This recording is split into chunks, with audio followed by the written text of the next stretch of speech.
Number one అంటారు. అసలైన number 1 Guru Kashi university. అవునండి, ఆయన ఒక స్లిప్ రాసుకున్నాడు.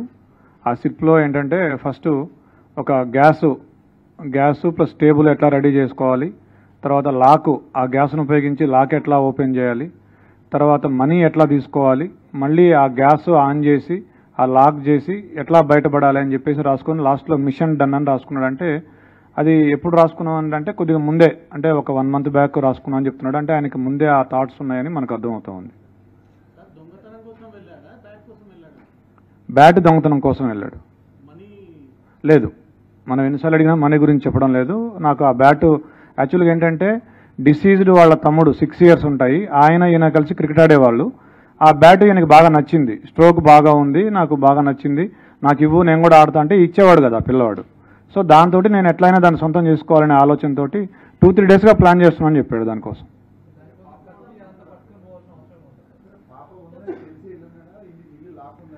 అతను చెప్పింది ఏంటంటే ఇంట్లో ఎవరు లేరు, నార్మల్గా వీళ్ళు ఏంటంటే ఇల్లు దగ్గరికి వేసి వెళ్తారట. సో అట్లానే ఇంటి బోల్ట్ దగ్గరికి పెట్టి ఉంటారు, ఆ దగ్గరికి వేసి ఉంటారని చెప్పేసి వెళ్ళాడు. సడన్గా పాప ఉంది, పాప ఉన్నా కానీ పాప అప్పుడు టీవీ చూస్తుంది, ఇతను వెనక నుంచి వెళ్ళాడు. అంటే అటువైపు తిరిగి చూస్తుంటే ఆ పాప వెనక నుంచి ఒకటే డోర్ ఉంది, వెనక నుంచి అంటే అదే డోరు, ఆ అమ్మాయి అటు తిరిగి ఉంది. ఇట్లా వెళ్ళి ఆ కిచెన్లో ఉంది బ్యాట్ తీసుకొస్తుంటే అప్పుడు ఆ అలికిడికి పాప చూసి దొంగ అని అరిచింది. అరిస్తే అతను పరిగెత్తబోతే ఆ అమ్మాయి పరిగెత్తుకుంటూ వచ్చి చొక్కా పట్టుకుంది. పట్టుకుంటే ఆ కోపంలో తోసేస్తే మంచం మీద పడింది. మంచం మీద పడ్డాక కళ్ళు మూసుకొని విచక్షణారహితంగా పొడి చేశానని చెప్పాడు.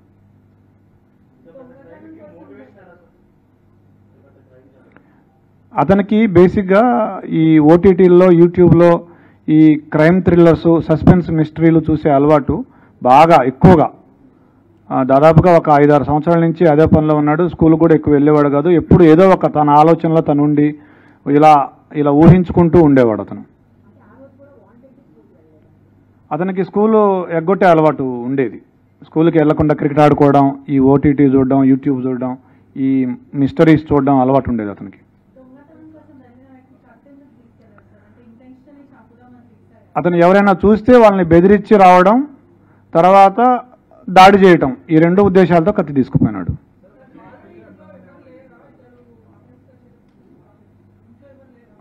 ఉన్నారు ఇంట్లో, వాళ్ళ నాన్నున్నాడు, వాళ్ళ సిస్టర్స్ ఉన్నారు, వాళ్ళ ఇంట్లో ఉన్నారు. వాళ్ళ మదర్ లేదు కానీ మిగతా వాళ్ళు ఉన్నారు.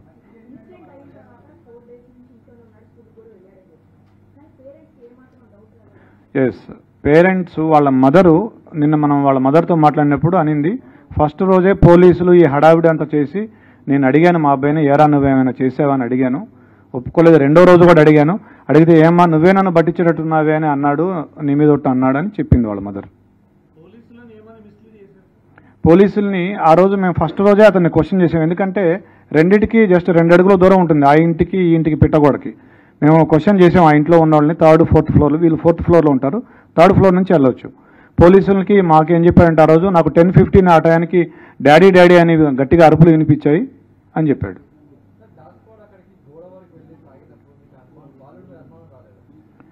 బాలుడి మీద కూడా అనుమానం వచ్చింది మాకు. అయితే మేము ఒక లిస్ట్ ఆఫ్ సస్పెక్ట్స్ చేసుకున్నాము, దాని ప్రకారం చేసుకుంటూ వచ్చాము. నిన్న అతన్ని చేశాము. తర్వాత మాకు ఇంకొక క్లూ కూడా వచ్చింది, ఒక పిల్లాడు కూడా సమాచారం ఇచ్చాడు. ఇట్లా ఆ రోజు ఏ రోజైతే అఫెన్స్ జరిగిందో ఆ రోజు మార్నింగ్ 8:30 to 8:45 అతను ఆ గోడ దగ్గర, ఏదైతే గోడ దూకి వెళ్ళే అవకాశం ఉందో ఆ గోడ దగ్గర టచ్ ఆడాడు అతను చాలాసేపు, ఒక 15 minutes. ఆ సమాచారంతో మా అనుమానం ఇంకా ఎక్కువై, మా అనుమానం నిర్ధారణ అయ్యి అతన్ని మళ్ళీ విచారించాము. ఫస్ట్ ఇల్లు సెర్చ్ చేసాము. ఇల్లు సెర్చ్ చేస్తే మాకు ఈ లెటర్ దొరికింది, అతను రాసుకున్న లెటర్ ఏదైతే ఉందో అది. తర్వాత కత్తి కూడా దొరికింది, 3 కత్తులు ఉన్నాయి. ఏ కత్తి అంటే సార్ నల్ల కత్తి, నల్లపిడి ఉంటుంది, దానికి అంచు నల్లగా ఉంటుందని అతనే చెప్పాడు. ఆ కత్తి తీసుకొస్తే ఇదే అని చూపించాడు. బట్టలు ఏం చేశాడంటే అతను అఫెన్స్ చేయగానే ఆ కత్తి అక్కడే కడిగేసి గోడ దూకి మళ్ళీ ఇంట్లోకి వెళ్ళేటప్పుడు వాళ్ళ నాన్న సిస్టర్స్ ఉన్నారు, వాళ్ళు ఏమైనా చూస్తారేమో అని ఆరేసిన షర్ట్ తీసుకొని ఇట్లా అడ్డం పెట్టుకొని ఇంట్లోకి వెళ్ళి బాత్రూంలోకి వెళ్ళి స్నానం చేసి ఆ టీ-షర్టు ప్యాంటు 2 వాషింగ్ మెషిన్లో వేసాడు. But we found some slight blood on the clothes. We have called a special investigation team, forensic team. వాళ్ళు స్పెషల్ లైటింగ్, స్పెషల్ స్పెట్స్ వాడి they are able to found it. I also have seen it. Yes అతనికి ఒక కుందేలు ఉండేది. ఆ రోజు ఆ కుందేలు కూడా చనిపోయింది. 11:30కి మేము టైం లేని కూడా తీసుకున్నాం. అతని మీద అనుమానం వచ్చాక అతను 11:30కి బయటికి వెళ్ళాడు ఇంట్లోంచి. 11:30కి ఆ కుందేలుని తీసుకుని డాక్టర్ దగ్గరికి వెళ్తే ఆ కుందేలు చనిపోయింది ఆ రోజు. ఆ స్టోరీ కూడా మాకు చెప్పాడు. 14 years. ఫింగర్ ప్రింట్స్ ఇంకా మొన్న నిన్ననే జరిగింది. ఇంకా వీఆర్ మ్యాచింగ్ ఇట్. లేదు,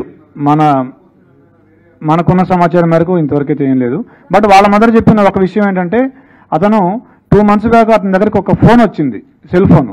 మేము డబ్బులు ఇవ్వలేదు, ఇతనికి ఎక్కడిది సెల్ ఫోన్ అంటే నేను కొనుక్కున్నా అని చెప్తున్నాడు. డబ్బులు ఎక్కడ ఉంటే చెప్పలేదు. అది వాళ్ళ మదర్ చెప్పిన విషయమే. సో దీన్ని బట్టి మీరు ఏమైనా అనుకోవచ్చు.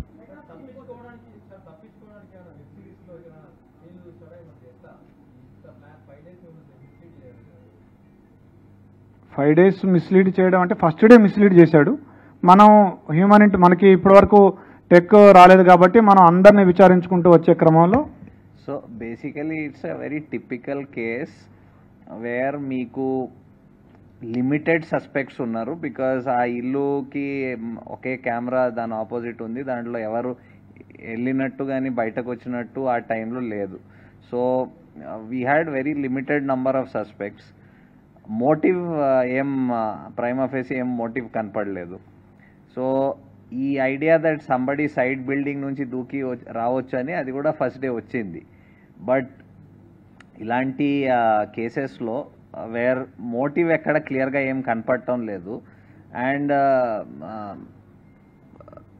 అంటే సో మెనీ అన్ఆన్సర్డ్ క్వశ్చన్స్ ఉన్నాయి మాకు as investigators.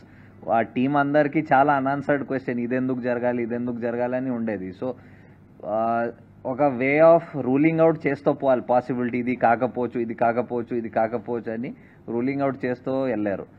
And this is a typical case wear technical evidence ఇప్పుడు నౌడేస్ మీరందరూ చెప్తూ ఉంటారు దట్ ఇప్పుడు టెక్నికల్ ఎవిడెన్స్ లేకపోతే పోలీస్ ఏం చేయలేదు.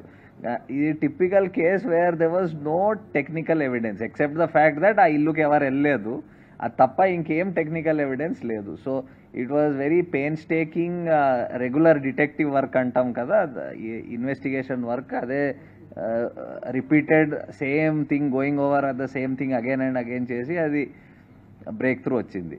సో ఇమ్మీడియట్లీ మీకు ఎన్ని క్వశ్చన్స్ వచ్చినాయి, మాకు దానికంటే ఎక్కువ క్వశ్చన్స్ ఆ ఫస్ట్ డే వచ్చినాయి. బట్ ఆ క్వశ్చన్స్కి ఆన్సర్స్ ఇంత ఇమ్మీడియట్లీ ఏం రాలేదు. మీరు కూడా ఇప్పుడు చూస్తున్నారు, రీజన్ చూస్తే అలాంటి రీజన్ ఎవరికి స్ట్రైక్ కాదు, ఇలాంటి రీజన్ ఉండొచ్చని. బట్ ఇలాంటి కూడా రీజన్స్ ఉంటాయి అండ్ ఇలాంటి కూడా ఇన్సిడెంట్స్ జరుగుతాయి. So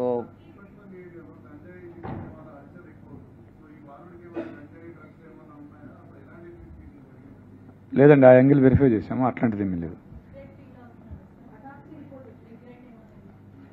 I think the short report వచ్చింది which indicated the cause of death, అది వచ్చింది, అంతవరకు వచ్చింది. అది కూడా అడిగాము. ఇది రెండోసారి అని చెప్తున్నాడు. అంతకుముందు కూడా ఒకసారి వెళ్ళాను, ఇది రెండోసారి ఇట్లా వెళ్ళానని చెప్తున్నాడు.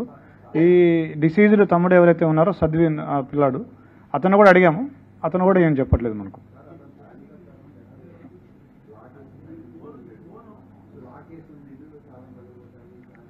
లాక్ అని చెప్పలేదు మనకి.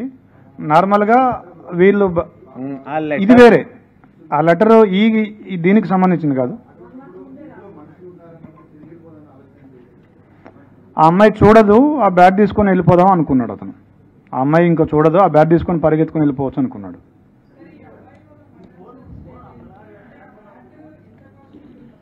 ఎస్, అడిగాము మేము, మరి బ్యాట్ అంటే మీ పేరెంట్స్ని అడిగితే కొనిస్తారు కదా. వెంటనే we started the investigation.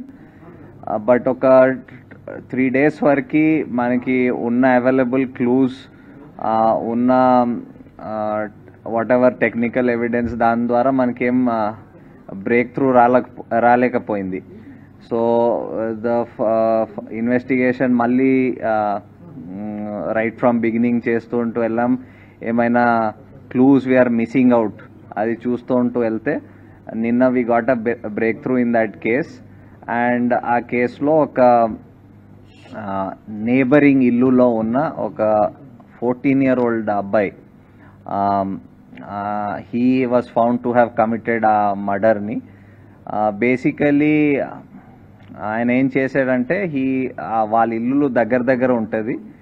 So వీళ్ళ టెర్రస్ నుంచి వాళ్ళ టెర్రస్ వరకు వితౌట్ ఎనీ ప్రాబ్లం వెళ్ళిపోవచ్చు, దూకి వెళ్ళిపోవచ్చు. సో ఆయన ప్రకారం ఆయన దూకేసి అక్కడ వెళ్ళి ఒక క్రికెట్ బ్యాట్, వాళ్ళ ఇంట్లో ఒక క్రికెట్ బ్యాట్ ఉంటుంది, ఆ క్రికెట్ బ్యాట్ దొంగతనం చేయడం అని అది ఆయన దగ్గర పెట్టుకోవడం అని అనుకొని వెళ్ళాడు. సో అది వెళ్తప్పుడు అక్కడ అది బ్యాట్ తీసుకొని బయటకు వస్తప్పుడు ఆ పాప హ్యాస్ సీన్ హిమ్. చూసినాక వెంటనే అరిచింది. అరుస్తే ఈయన భయపడి ఇమీడియట్లీ ఆమెకి అక్కడ ఆ ఇంట్లో బెడ్రూమ్లో తోసేసి అక్కడ ఆయన దగ్గర ఉన్న ఆయన ఒక నైఫ్ పట్టుకు వెళ్ళాడు. సో ఆ నైఫ్తో he stabbed her and then వచ్చేసాడు. అండ్ ఇన్ఫ్యాక్ట్ మనకి తర్వాత ఇన్వెస్టిగేషన్ డీటెయిల్లో చూసేటప్పుడు మన ఐఓస్ రియలైజ్ దట్ ఇనీషియల్ స్టేజెస్లో కూడా ఎగ్జామిన్ ఆయనతో మాట్లాడేటప్పుడు he had actually misled the investigators by telling that నాకు వినిపించింది, పాప అరిచినట్టు వినిపించింది అండ్ 10 o'clock అలా he try to tell some story around that. So but అది అప్పుడు డిఫరెంట్ సర్కమ్స్టాన్సెస్ ఆ ఇన్వెస్టిగేషన్ చేస్తుంటూ అది తెలిసింది తర్వాత. సో బేసికలీ ఆ కేసు మొత్తం డిటెక్ట్ అయింది, ద మర్డర్ వెపన్ కూడా రికవర్ అయింది, దాంతోపాటు కొన్ని అదర్ ఎవిడెన్స్, అదనపు ఎవిడెన్స్ కూడా మనకి దొరికింది. సో దాని బేసిస్ మీద మేము ఇప్పుడు కేసుకి ముందుకు తీసుకొని ఫైనలైజ్ చేసాం.